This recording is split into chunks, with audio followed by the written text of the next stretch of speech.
Welcome everybody to this seminar on how to nail IELTS writing. All right, I'm excited to have you all here. So we're gonna get started right away. Now, the question emerges, right, when you participate, when you are participating in this, because why bother listening to this guy, right? Well, there are a lot of reasons why you should listen to me. All right. Well, for one thing, I'm actually someone who walked the walk, not just talk the talk, if you know what I mean, right? I've gone through all the troubles of taking the IELTS exam and sometimes getting frustrated about my exams and all that jazz. All right. So speaking of which, I am actually a seeker of knowledge, just like yourselves. All right. I am not a teacher. Well, in a traditional sense, I am a teacher. But if you really think about it, I'm also a student who is just on the same page as you, okay?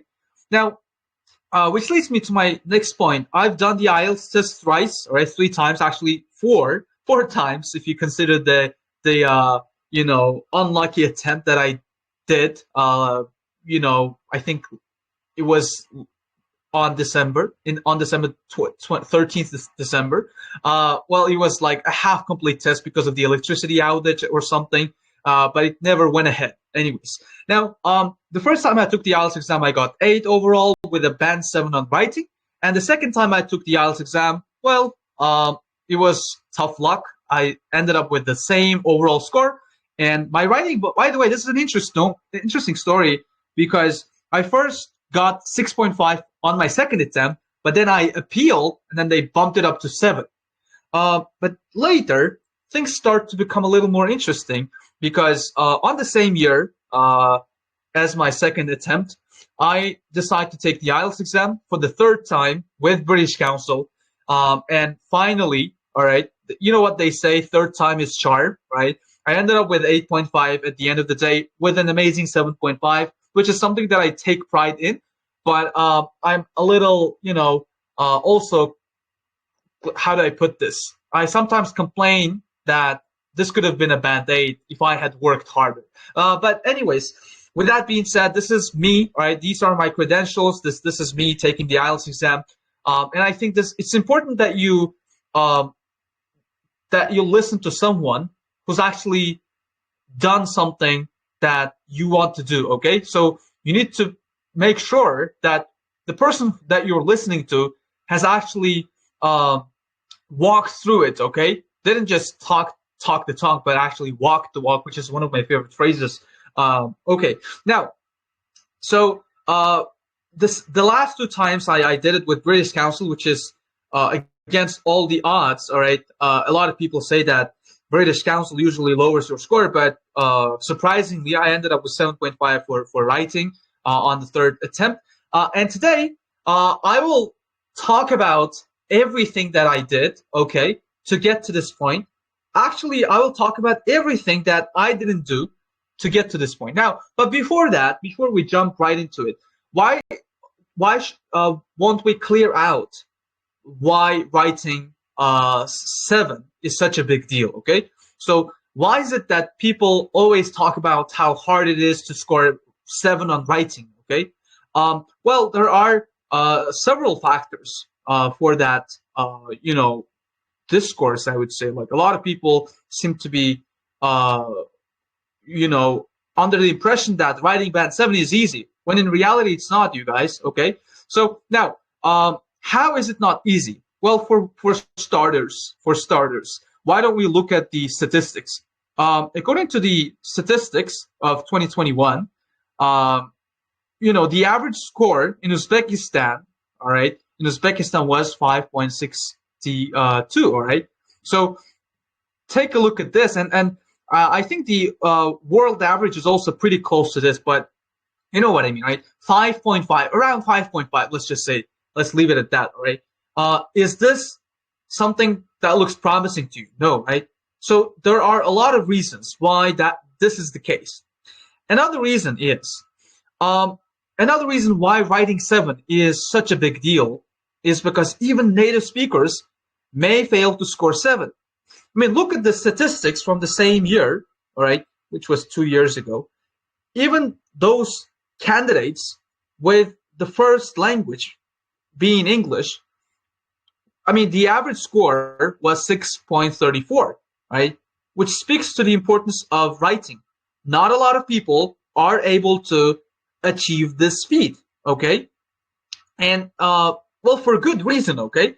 Writing 7 is such a big deal because it it is such an all-encompassing component of IELTS that not only checks your ability to write well, but also your ability to think well. I'm going to repeat that. IELTS writing is not just any part of the test that checks your ability of the language. It also checks your ability of communicating the message, just like speaking, but in a more academic setting. All right. Now, okay, you might be saying, okay, 6.34 is just an average score. Sure, there are a lot of people who scored band 8 for writing, whose first language is English. But this is the statistics, you guys. Like, that's how it is. A lot of people, fail, or should I say, fall short of band 7. And okay, then, why is this the case? Why is it that we still haven't reached at least the average band 6? Okay, like I don't know, other places such as Akan. I don't know what place it is, but they seem to have good statistics for writing. So okay, let's clear that up. Today we're gonna focus on these 7 deadly sins that you might be doing that are preventing you from a high band score. All right. Now, a lot of you might be wondering, okay, why ULUGBEK put on this 7 deadly sins stuff?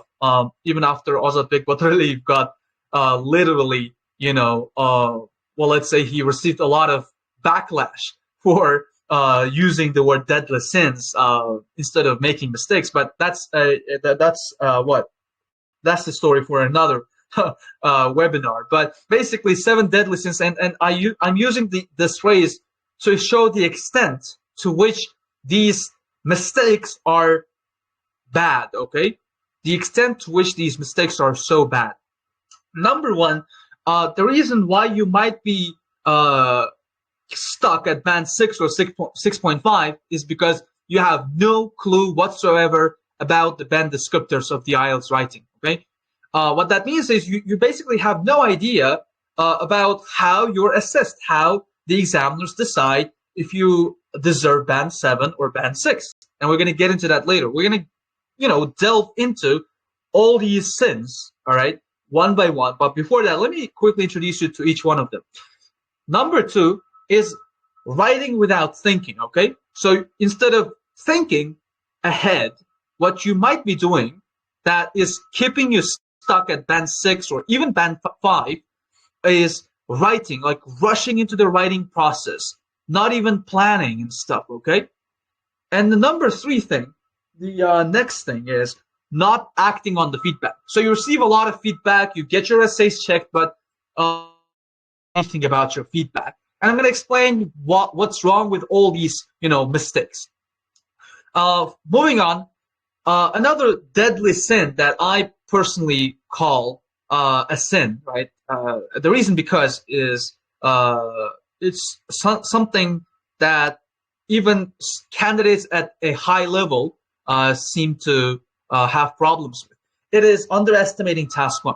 You don't really give task 1 the credit that it deserves, the attention that it deserves. And this is probably why you might be stuck at either 6 or 6.5 or maybe even band 7. So those who might be wondering, well, is this webinar is going to be even appeal or what? Oh my God, I kind of got a little lost there. So for those of you who are at a high level and wondering, well, is this webinar even going to apply to me? Well, yes, it is going to. Okay, don't click off yet.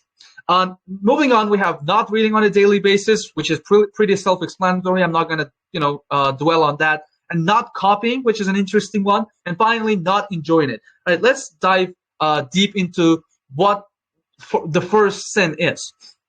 Now, there is this golden rule of IELTS, which is popularized by Begzat Rahmedov, and I'm not even sure if it's something popularized, but if you really think about it, giving the monkey what he's asking for, all right? So if you don't give the monkey a banana, it's gonna flip out, right? So in the same way, I mean, in no way do I want to imply that examiners are like monkeys. No, obviously not. But if you really think about it, they do act like maniacs, all right, who act according to a fixed plan, all right? So the way they assess you is absolutely objective. There is no filter, all right? So that's what I'm talking about. And what does that mean? Well, it means fulfilling all the requirements, all right? If you don't know what the monkey is asking for, then how are you gonna get around that? If you don't know what the examiner is asking you, how are you planning on scoring band 7 on writing? It is pretty impossible, isn't it? Right? In the same way, if you don't really do anything about it, then you'll definitely get stuck at band 6 or even 5. Now, let me quickly explain this part of band descriptors for task 2, and this comes from the band descriptors, the public band descriptors of IELTS writing task 2 for task response. All right, there are, for those of you who don't know, there are 4 criteria of IELTS writing, and one of the most important ones is task response. And now let me quickly walk you through each and every single bullet point for the bands. Now, obviously, we will not be able to cover everything because, well, we could probably talk for hours about this. And part of the reason why you might be struggling with writing is because your teacher doesn't really pay enough attention to these band descriptors, and your teacher maybe didn't really teach you anything about band descriptors. And at this point, I don't really want to blame teachers, though, because, they want to teach you band descriptors. Those who actually, the legitimate teachers do definitely want to teach you IELTS writing. But what happens is that students start getting bored as soon as the teacher starts explaining the band descriptors, which is something that I've personally been through, okay? So this is something that powerfully resonates with me. Students always get bored as soon as I start talking about the band descriptors, but there's no more or any more interesting way of putting it. But with that being said, how about we get into it? Now, I want to start with band 7 because there is no use in looking at band 8, 9, and probably anything past band 5.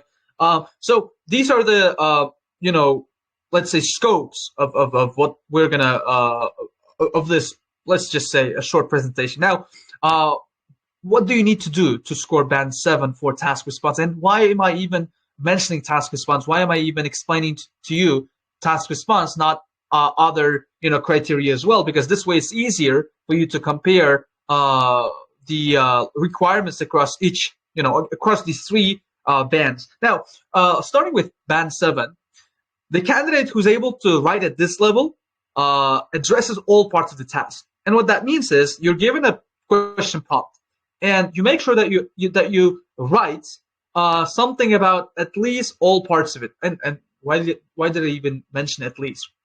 So if you want to score band 7, you definitely need to address all parts of the task. For example, let me give you an example of a question prompt. So some people think that, accessing internet has become easier, which is why learning about facts from the internet should be prioritized, whereas teachers in school should focus more on teaching students about, let's say, communication skills and stuff, right? So if you don't write about that communication part, you will definitely set yourself up for failure, because you will then probably end up scoring band 5, right? Because it says that addresses the task only partially, all right? When you only address the task partially, it means that, all right, it's over now. You should not expect anything higher than band 5 for your task response, okay? If you skipped one part of the question and you fail to focus on that, and you fail to write about that in your piece, in your essay, then it's game over, you guys, okay? Now, moving on. presents a clear, and now, how about we also talk about all parts of the task, but what happens if you overly cover one part of the task than the other? If you fully cover one part of the task than the other, you will end up scoring band 6, okay? So yes, you do mention the one of the parts, right? But it doesn't really get the level of attention that the other part deserves. For example, what I'm saying is, in the discussion essays, discuss both views questions, all right? So if you sort of like, let's say, write too much about one side and then you leave the other side with fewer words, or if the other side is not as strong as one of them, then yes, this is what we call well, imbalance, right? So you're gonna lose that balance, and you're gonna end up scoring band 6 for task response, and like partially, by the way, because you need to also check out these criteria, the two other criteria. Now, presents and extends and supports main ideas. So what does that mean? What that means is, in IELTS writing, you always need to present your main idea, right? There's going to be one main idea, discuss both views, right? So you need to give the reason why the first view should be considered, and then that's the main idea, okay?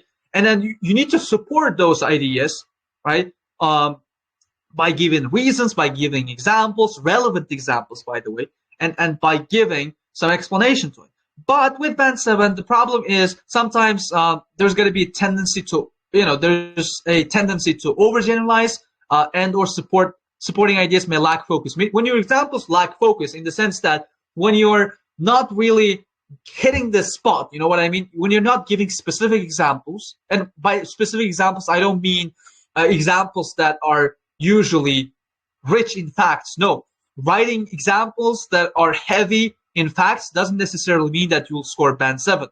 Obviously, you need to write an example, but your example needs to be based upon your own knowledge or experience.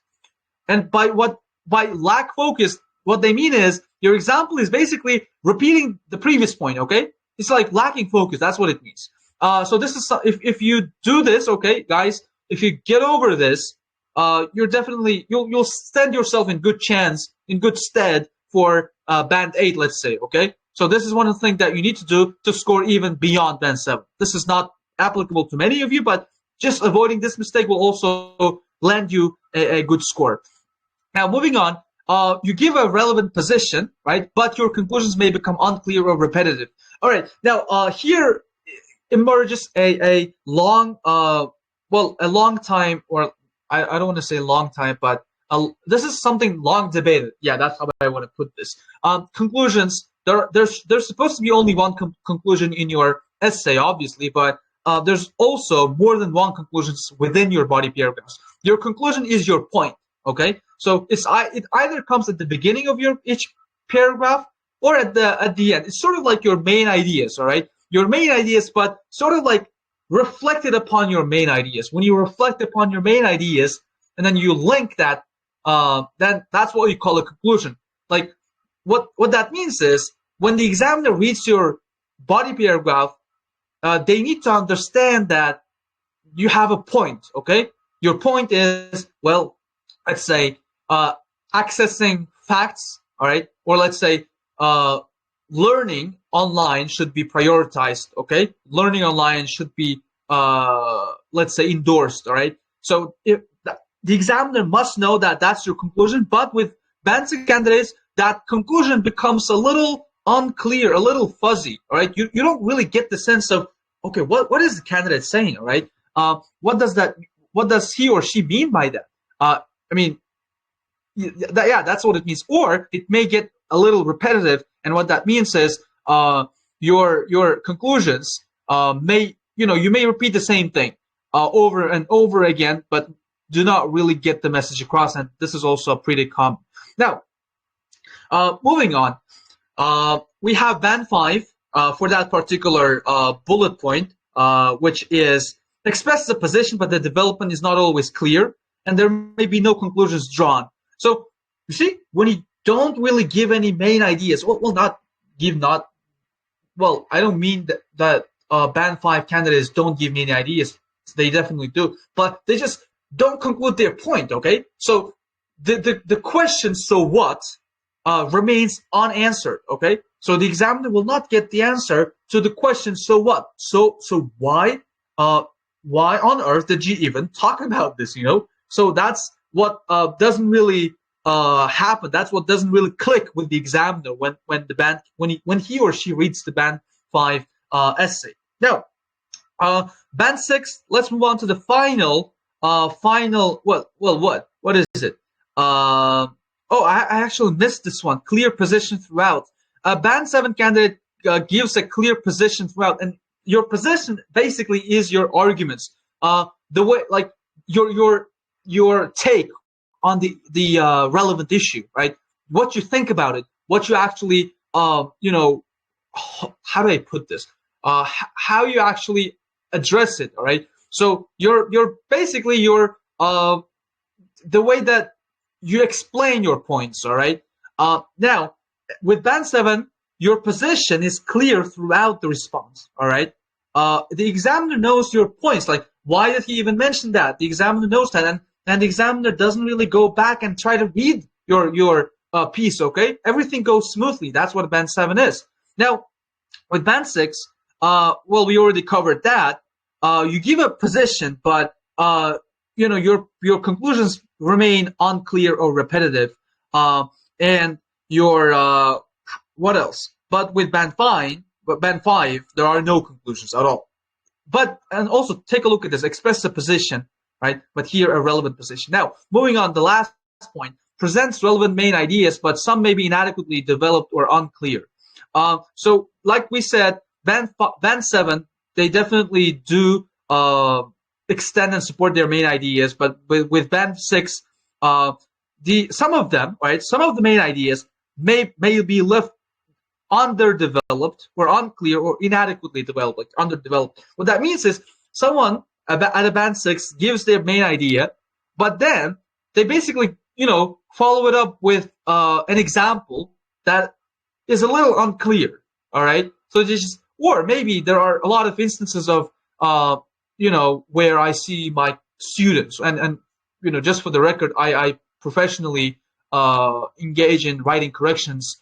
I've been checking a lot of essays, and one thing that seems to crop up all the time is conclusions that, not conclusions, but body paragraphs that end with an example. Okay, so what happens there is that the candidate gives a main idea and then follows it up with an example, which is not really clear. So that's when it happens. Okay, band 5. Some main ideas. Okay, band 5 candidates only present some main ideas, and pay attention. You need to give main ideas. Each of your paragraph, each of your body paragraph needs to include main ideas. But with band 5, they only present some main ideas. Even those may be limited and not sufficiently developed. Okay, there may be irrelevant details. So, like we said, they'll just throw in a random example with some numbers, and it's definitely gonna get you band 5 at a maximum. Okay. Now, we've covered this. All right. Now, I want you guys to quickly let me know if this was clear. Okay. Was this clear to you? Is it clear so far? Now, look. I don't expect you to become a guru, right? Or become a master of this, whatever it is, right? Like become a master of band descriptors or something, because we only covered not even like 25% of it. So like I said, we have a limited amount of time.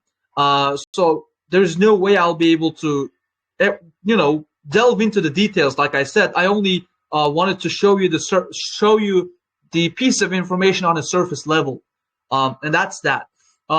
Just to get you, just to give you an idea of what you should be doing. When you do this, all right, when you understand what you need for each particular band score, then you will know where you are at, right? Then you will know where you're at, like whether you're a band 6 or a band 5 or a band 7 candidate. And depending on that, you will take action, which is why having a teacher who will monitor that for you, having a teacher who will check if you're at a band 7, or if you are a particular type of band 7, because even some candidates at this level may vary, right, in terms of different categories, obviously. So knowing this will help you understand what you need to score 7 and what you need to score beyond 7. For example, just like I explained to you, you should not do this if you want to score anything higher than 7, which is overgeneralizing your ideas, or supporting ideas that are blurry, that are not really how do I put this? Rich in detail. Now, okay, so somebody asked me, what does it mean by express all parts of the task? Well, when you address all parts of the task, it basically means that you should be, writing about. You should be writing about, or you should be writing against a particular issue raised by the prompt. So, okay, I think this is called Alishir. This guy is asking me. So to be able to understand that, I need to show you a band. I need to show you a sample question prompt. So if you read any question prompt, you'll see that there is a particular argument. All right. So let's say some people say that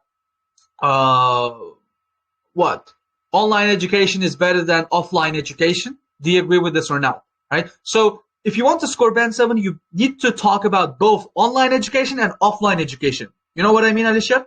So that's what it means, addressing all parts of the task. And when you address all parts of this task, you need to make sure that your position, meaning, do you agree or disagree? The way that the examiner looks at your response based on your, how do I put this? Based on your train of thought, based on the way you think, should be clear.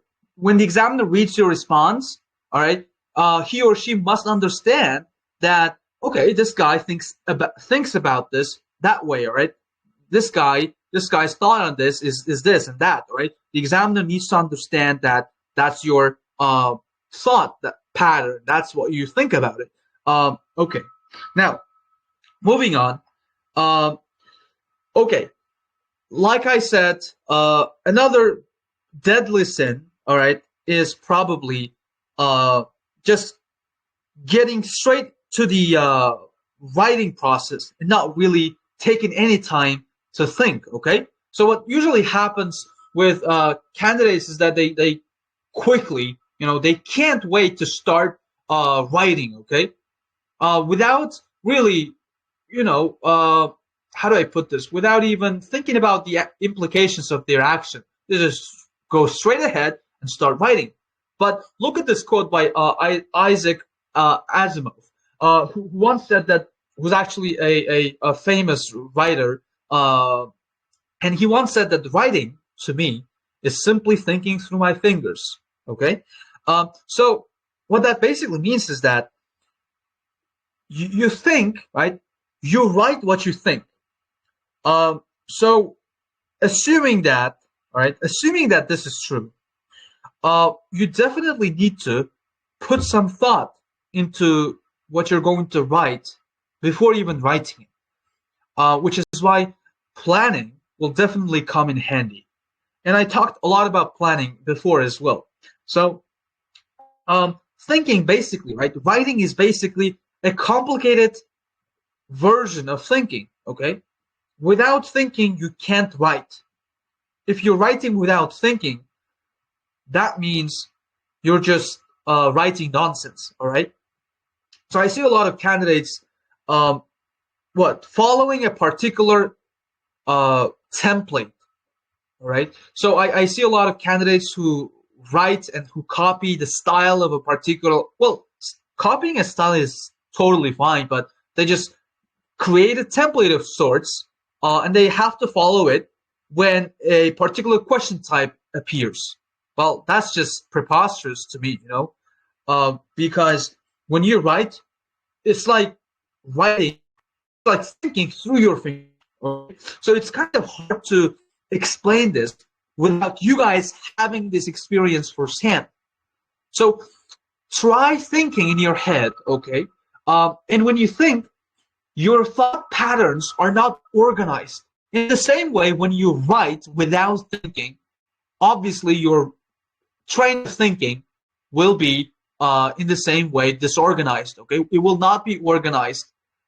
So what ends up happening is that you write a word salad of words, right? A salad of words, or let's say you write a word salad that makes little or to no less, to no meaning. It makes no sense. And this is especially true of those who are stuck at band 5. They just memorize a particular template and they try to force it in the real exam. But, you know, examiners aren't fooled, are they? They are trained to spot such, you know, memorized pieces of language. They know that what stands out from the graph is a memorized, you know, chunk of language. They already know it. They've seen hundreds, if not thousands, of instances when that particular pattern, right, when that particular phrase was used, and when that particular candidate scored band 5. You know what I mean? So that's why writing just without even thinking is definitely a bad idea. And even more than that, when you write without thinking at all, without even planning, you may write about something totally irrelevant to the task, running the risk of you scoring below 5. Because when your response is not relevant to the question, this is when it gets tricky, okay? And this is especially true of those who are stuck at band 6 or 6.5 because of their task 1. They leave little amount of time for task 1, and what happens then is that they have to rush. They have to rush in to complete their task 1, and they don't really analyze it. All right, they don't analyze the task. They don't take the time to think about what they're gonna write, and then they end up writing something, you know, totally something that totally makes no sense. Now, moving on. Another problem that I see with my students and with students who submit their essays to me is I give them a lot of feedback. Okay, and I'm not bragging at all, but I really feel like my feedback is usually comprehensive enough for students to improve in a month or two. Okay, what I mean is, I usually try to give as detailed feedback and as relevant feedback to the candidate's problem as possible, but it's only a matter of the candidate understanding them. And even if the candidate understands my feedback, all right, my pieces of feedback, I give them that, I tell them that this is wrong and they should do this and that. But much too often, what really happens is that they keep sending me different essays. I give them a piece of feedback and I tell them to work on that feedback. I tell them that they should work on that particular problem of theirs, and they'll say all right, but then when they send another essay, the same problem is there. You know what I mean? So this is something that really tricks me, ticks me off real bad. Seeing candidates making the same mistake over and over again. Henry Ford really puts it nicely. The only real mistake is the one from which we learn nothing. This is absolutely true. So if you make mistakes, that's totally fine. Clearly, you're not born knowing everything about IELTS writing. Well, in fact, I myself never knew anything about IELTS writing until very recently. So what that means is that it is totally fine if we make mistakes, but what's not fine is that we don't learn anything from them. When you just leave your mistakes just there without acting upon them, without learning any lesson from your mistakes, this is definitely a mistake. You know what I mean?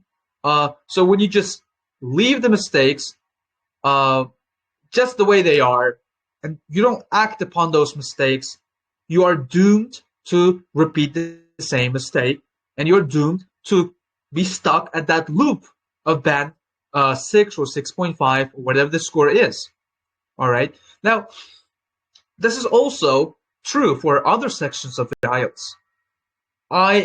I'm actually baffled by those students who tell me that they're stuck at band 7 or maybe even 8 for reading and writing, for reading and listening. But when I ask them how much, how many times they or how often they do a particular practice test, their answer is like probably pretty much every day, but they don't learn anything from their mistakes. Okay, well, instead of doing practice tests every single day, why don't you just do a one full mock exam on weekends, and then work on that particular mistake for the whole week, all right? The next week.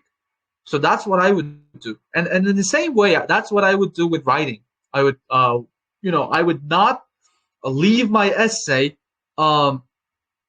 let's say, the way it is, until I found all the mistakes with it, until I made sure that everything is okay with it, and then move on to the next essay, right? So I make sure that there is no room for improvement, and only then I move on to the next essay. But even then, when I can't really find any mistakes, I leave it there, and then what I do is revisit those essays at the end of the week.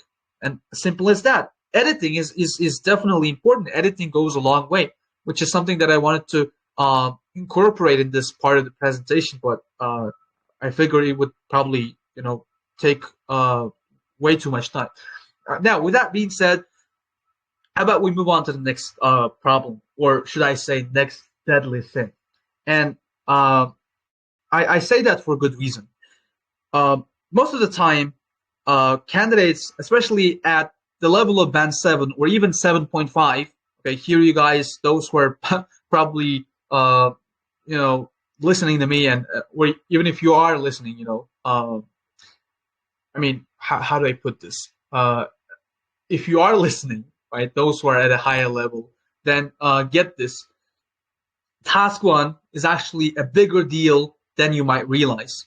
So the fact that mountain A, mountain B is easier to climb than mountain A doesn't necessarily mean that, right? Doesn't necessarily mean that mountain B is not a difficult mountain to climb. All right, it's still very big. It's still huge, and it doesn't necessarily mean that it's easy. It's an easy task. No. So we are delusioned by the fact that task 2 is more important than task 1. Yes, it is correct. It is absolutely right.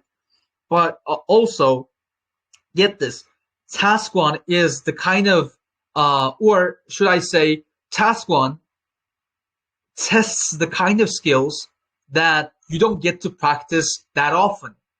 I'm going to repeat that. Task 1 doesn't test the skills, or how do I rephrase that?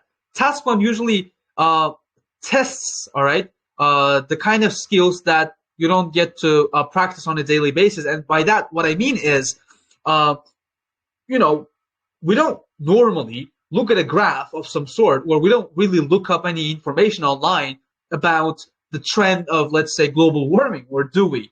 So can you guys in the comment section tell me when was the last time you actually looked at a graph which was non-IELTS, okay, non-IELTS graph, and you wanted to report it to someone?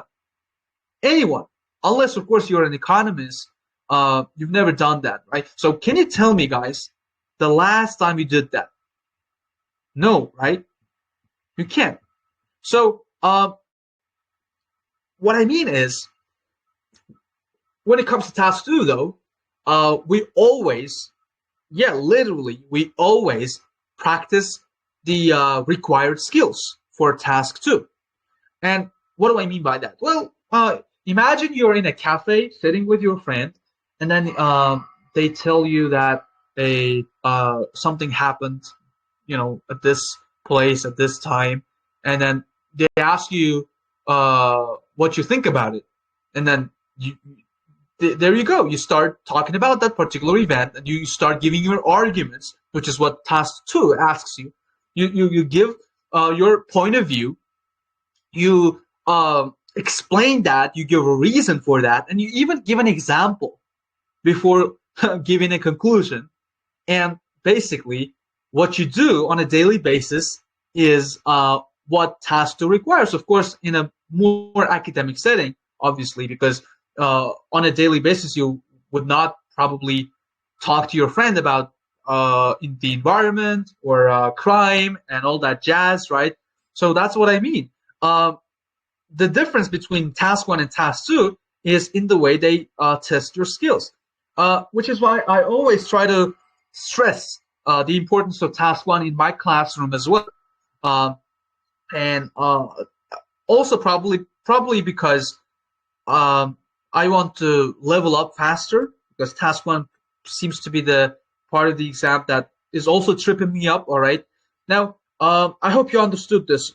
I want you to practice task one as much as possible and as often as possible. And if you want a bit more detailed information on this, I recommend you check out my long post on how to score 9 on IELTS writing, which is definitely something that I'm going to work on. Okay. I mean, it's the post that I will continue writing. It's only one part of the test, one part of the post. I will write the next part as well, where I'll probably talk about something else. But that's that. Now, moving on. This is something that I just came up with as I was creating this presentation, and I'm sure there are a lot more authors out there who probably explain this in a better way than I did right here. But I just felt like, adding a little bit of spice to this presentation, not really including words of famous people. All right. So good writing is the product of good reading. And what do I mean by that? If you want to write well, then you definitely need to read on a daily basis. Yes, simple as that. There's no secret ingredient or anything. Just like in the movie Kung Fu Panda, when his father tells him that there is no secret ingredient. You just make noodles well. It just runs on your blood, right? In your blood or something. And in the same way, how do you build up your writing skills? Well, by reading. And how do you improve your speaking? Well, of course, by listening. This is, they're intricately related. The two are intricately related. Now, how does reading help you improve your writing? Well, in easy ways and in obvious ways. So if you look at the great writers of our time, then you must know that you probably know that they have great reading habits. They read like all the time, right? So all the great writers of all time, right? I bet my life on that. I'm not even exaggerating. They read a lot. You can't out of nowhere, you can't happen to write well. It's not something that runs in your genes, if you know what I mean. It's not something that you're born with. Well, yes, sure. I can see that certain individuals are prone to write better than others because that's the way they're hardwired and stuff. If if you've ever actually experienced that as well. Yes, there are people with talents for that particular stuff, but we're all non-native speakers of the language, which is why we're all the same. And if you want to acquire good writing skills, then you definitely need to read. So by reading the things that you like, by reading the things that really inspire you, and by reading the books and articles and different sources that use a great level of language. All right. I mean, by reading, I don't mean you should just go to the comment sections of YouTube, and then start reading those. No, this will definitely not help you improve your academic writing. Okay. So if you want to acquire academic writing skills, then you should obviously read articles that reflect that. So these are the sources that I always turn to. These are my go-to article publications that I use on a daily basis to read. So, بگذار بنابراین who's basically the king of IELTS, if you will, here in Uzbekistan. He always says that, well, he has this famous words of wisdom: read one article a day to keep your IELTS worries away. All right. So he's absolutely right. You should read articles every single day. And like I said, you should be selective in terms of what you expose yourself to. You wouldn't be reading any non-native comments in the comment section of YouTube. No, that would be illogical, if you know what I mean. So now, that's not to say, however, all right, that's not to say you should be selective about the themes of these publications. Well, yes, for starters, you might want to start with something that you're actually interested in, but you know, sooner or later, you're gonna have to read that, you know, read articles about the topics that you have, you know, no idea about, the topics that you couldn't care less about, right? So this is something that I practice on my the everyday life, and this is also something that I recommend you guys do as well. Now, finally, we have this famous quote on Twitter. So start copying what you love. Copy, copy, copy. At the end of the copy, you will find yourself. Yohji Yamamoto. I don't really know how to pronounce it, but these are actually, well, yeah, they. How do I put this? These words actually make sense. Benjamin Franklin, for example, well, he had this interesting habit where he would read, like I said, like this, the what I just talked about and what I'm going to talk about are pretty, you know, well connected. I recommend that you, you know, like I said, you need to read more, right? If you want to improve your reading, improve your writing. And Benjamin Franklin was a, let's say, how do I put this? Was a great example of how someone with good reading habits could write well, right? Well, Benjamin Franklin was a politician, a famous politician, but he was also a well-rounded individual. He dabbled in many aspects of life, one of which was writing. So the way he improved his writing was basically copying the style, the language of his favorite writers. So this is something that I talked about, I think, in my Telegram channel a while back, when I explained how to analyze sample answers like a pro. And the way that you basically do this exercise is you take a sample answer. Well, the way that this is related to IELTS writing is you first make sure that you, well, first do some deliberation, you know, engage in some deliberation and engage in some thinking. You wouldn't be just, you know, copying the sample answer. That's not how it works. And there are different ways of copying the sample answer. You just write it down. But in this, you know, way, what how I explained this was you take a sample answer, say from, and also remember you need to, you know, you need to be selective when it comes to the sample answers that you want to imitate. So I chose Simon's sample answer, if I'm not mistaken, and that's how I, you know, showed the audience to rewrite. So basically, what you'll be doing is you rewrite it, and for more information, I definitely recommend you, you know, give this video a watch. It's really detailed, and I basically showed the audience how Ben Franklin exercise is done, you know, in the scale of IELTS. All right. Now, yes, this is how you do it. And if you, you know, go all in, if you give 100% to it, then believe me, you'll definitely bear fruit one day. Now, before I move on to talk about anything that, you know, anything more serious, on an almost final note, if you want to make all of this work, right? I talked about all these mistakes, all these things, right? If you want all of this to work, then you must not treat writing as if it's a chore. Your mindset is actually more important than your preparation. Yes, it is. Uh, it doesn't matter how hard you prepare, how hard you start, if you don't treat what you're doing as a pastime.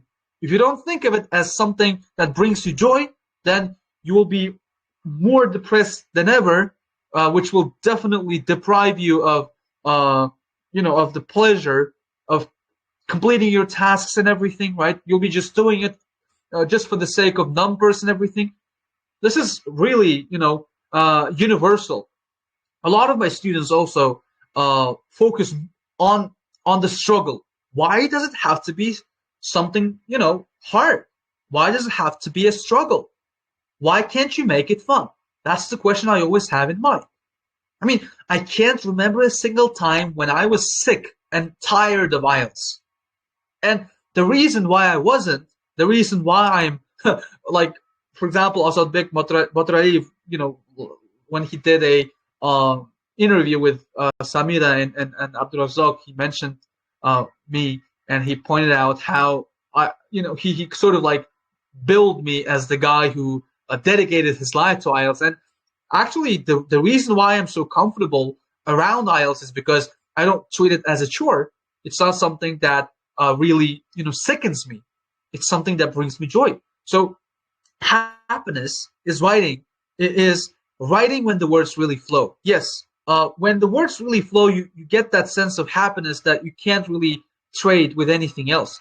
Once you get the hang of it, you guys, you'll definitely also know what I'm talking about. But until then, you should definitely, yes, sure, you have to go through that trouble, all right? Yes, it is painful, and I understand it is boring, but you should say no to all the temptations that you have along the way. I just don't understand how people think that something is supposed to be, hell. Well, no. It is what you think it is, okay? It's your perception. It's your perception of what IELTS is. If you think of writing as something joyful, then it is. I mean, I'm going to share a different screen. I mean, just take a look at this video. Have a watch. Watch this video and tell me what you think about it. Tell me that you didn't enjoy it. Okay, I'm gonna show you a video of a guy who writes poems, and tell me what's wrong with that. Obviously, in the video, I'm gonna show you a poem written by a guy and recited by the same guy.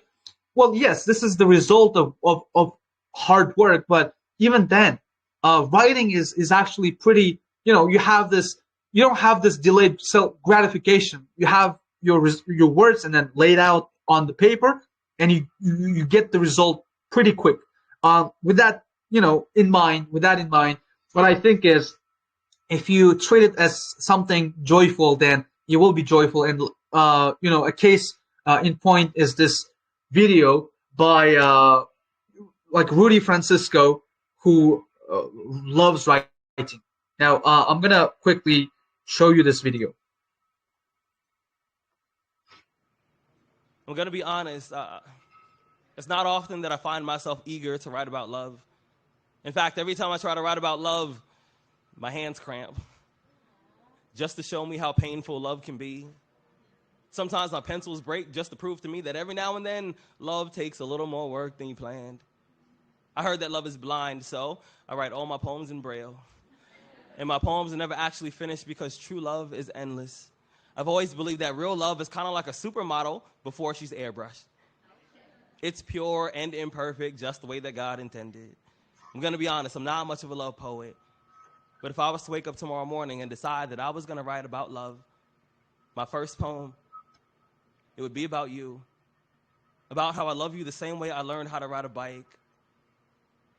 Scared, but reckless, with no training wheels or elbow pads so my scars can tell the story of how I fell for you. I'm going to be honest, I'm not much of a love poet, But if I was, I'd write about how I see your face in every cloudy reflection in every window. You see, I've written a million poems, hoping that somehow, maybe some way, you'll jump out of the page and be closer to me. You see, I'm not much of a love poet, but if I was, I'd write about how you have the audacity to be beautiful, even on days when everything around you is ugly. I'd write about your eyelashes and how they are like violin strings that play symphonies every time. Okay, I'm gonna stop right here. And in no way do I want to encourage you guys to write a love poet or something. But look at this beauty. Isn't it beautiful? That's what I'm talking about, you guys. And the same beauty can be found when you write IELTS essays. I'm telling you. But only to achieve that, you must get the hang of it. You must get to a certain point. Obviously, at first, your writing is gonna suck. Okay? So did mine, actually. My writing was not as good as it is when I first started out. But to be great, you first need to start. Now, lastly, I have this bonus, like eighth bonus sin that I didn't really talk about, which is lack of consistency. It doesn't matter if you follow all these seven, or should I say, it doesn't matter if you avoid all these 7 sins, but get caught up in this one. All right. So it doesn't matter how much you know about IELTS writing. It doesn't matter in how many webinars you participate. It doesn't matter how many lessons you take on IELTS writing, unless you stick with it, unless you really practice everything on a daily basis, unless you have that schedule to do things on a consistent basis. You do it every single day, if not every single day, every other day. But to achieve that end result, to master that particular skill, and this actually applies to everything in life, believe me. If you want to achieve your goal, then you need to be consistent. You need to suck it up, and no matter how hard it is, you need to keep it going. And if it is painfully hard, then you need to figure out a way to make it less painful. But you need to, keep your guard down. You shouldn't keep your guard down. You shouldn't let your guard down at all. You should always live through the pain, and then finally, good things will start showing up before you realize. Yeah, that's pretty much it. That's what I wanted to tell you guys from my experience and what I think about IELTS. And this is basically everything that I talked about today is all you need to nail IELTS writing. Believe me, as long as you, how do I put this? As long as you do it consistently, as long as you do everything, all right, consistently, then you'll definitely get the result that you achieve. But again, it's not about the result. It's about the enjoyment, all right? So before you, forget about all these different sins, right? All these 7 mistakes that I talked about, unless you avoid this last sin, which is lack of consistency. So it doesn't matter if you know all about the 7 sins, unless you do something about the 8th one. So that's it. Thank you everybody for watching me. But like I promised, I have a surprise gift for you. Now I'm basically going to do something crazy right here. I'm gonna write a post, okay? And under the post, you guys have to comment. Let's say what? Okay, I'm gonna share my screen of my Telegram, okay? And I'm gonna write a post, just in front of your eyes, and I will probably choose, let me see, choose 2 people, all right, in the comment section under this post who say, let's say, I don't know, go consistency, right? Or yeah, under this post, everybody, I want everybody writing go consistency, and then I will choose one person randomly, and then what I will do is I will gift them the writing marathon that I'm going to run in the next couple of weeks. In a couple of days. It starts in a couple of days. I will give it for free. to you guys. All right. So go consistency. Write down go consistency under this post, and there'll be that. How many people did I say? Okay, let's go two. Right. So two people. I'm gonna choose two people, and anyone who ends up lucky, I will choose them, and I will gift them the writing marathon for free. Okay, I'm gonna do it now, right? I'm gonna do it right now, and so you guys can see this actually. We'll start now, and anyone who writes anything after I count up to three will not be considered. Now, I'm gonna close my eyes. By the way, okay? I'm gonna close my eyes. These are what? How many? All right, that's it. 1, 2, 3. That's it. I'm gonna count up to. Well, I'm not really gonna count up to anything, but let's see. There are 19. Okay, 19. I'm just gonna think about a number. Okay, 10. Okay, 10. 10 it is. 10. The 10th person who wrote this comment. 1, 2, 3, 4, 5, 6, 7, 8, 9, 10. Roma, all right. Roma is the winner, is the first winner. Okay, congratulations. And I'm gonna roll the dice one more time. So this time, 31. Okay, I'm gonna choose one number. 28.